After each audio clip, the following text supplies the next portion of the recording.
જય સ્વામિનારાયણ વાલા ભક્તો. વડતાલ દેશ લક્ષ્મીનારાયણ દેવગાદી અંતર્ગત બધા જ મંદિરો, બધા જ સંતોને વંદન. વાલા ભક્તજનો, હરિકૃષ્ણ મહારાજ કેવડા મોટા દેવ છે. લક્ષ્મીનારાયણ દેવ કેવડા મોટા દેવ છે.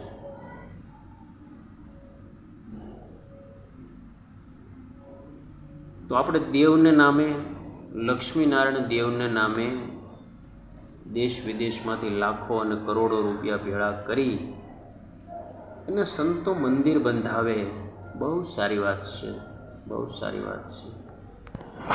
કારણ કે મંદિરથી જ સત્સંગ વધશે, મંદિરથી જ ઉપાસના દ્રઢ થાય અને મંદિરથી જ આજ્ઞા મજબૂત બનશે.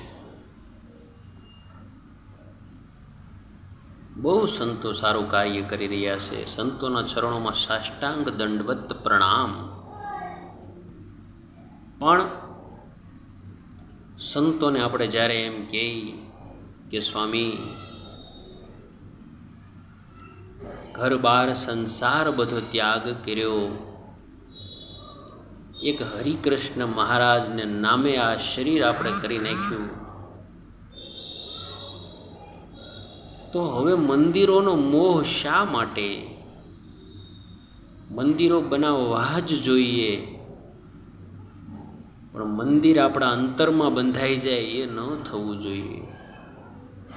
મારો કહેવાનો તાત્પર્ય, સંતો ખૂબ સારા કાર્યો સત્સંગના કરી રહ્યા છે અને હજી પણ કરશે, પરંતુ એ મંદિર બનાવી અને લક્ષ્મીનારાયણ દેવને તાબે કરી અને એમનું બળ જ્યારે મંદિર ઉપર લાગે ને, ત્યારે ભગવાન વિચારશે કે હવે મારે કલ્યાણ કરવું પડશે.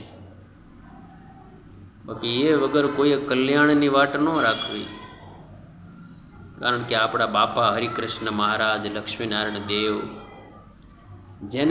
જેનું નામ લઈને આપણે દેશ પ્રદેશમાંથી લાખો કરોડો રૂપિયા ઉઘરાવી અને મંદિર કરીએ, અને પછી એ મંદિરનો દસ્તાવેજ દેવને નામે ન થાય તો દેવ કેટલા અંતરની અંદર નારાજ થાય, રાજી ક્યારેય ન થાય.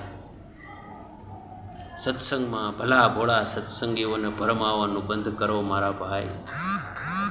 હરિકૃષ્ણ મહારાજ ક્યારેય રાજી ન થાય, ક્યારેય રાજી ન થાય, સપનામાંય રાજી નહીં થાય. તમે બધુંય ભગવાનના નામે કરી રાખશો તો ભગવાન તમારો હવાયું હકાર છે, હવાયું હકાર છે. તમે એક હરિભગતને ઓર્ડર કરશો તો 10 ઊભા રહે. એક ગાડી માગશો તો 2 ગાડી આવશે. પણ બધું દેવને નામે રાખો, દેવને નામે રાખો મારા વાલા. મરી તો હવને જવાનું છે.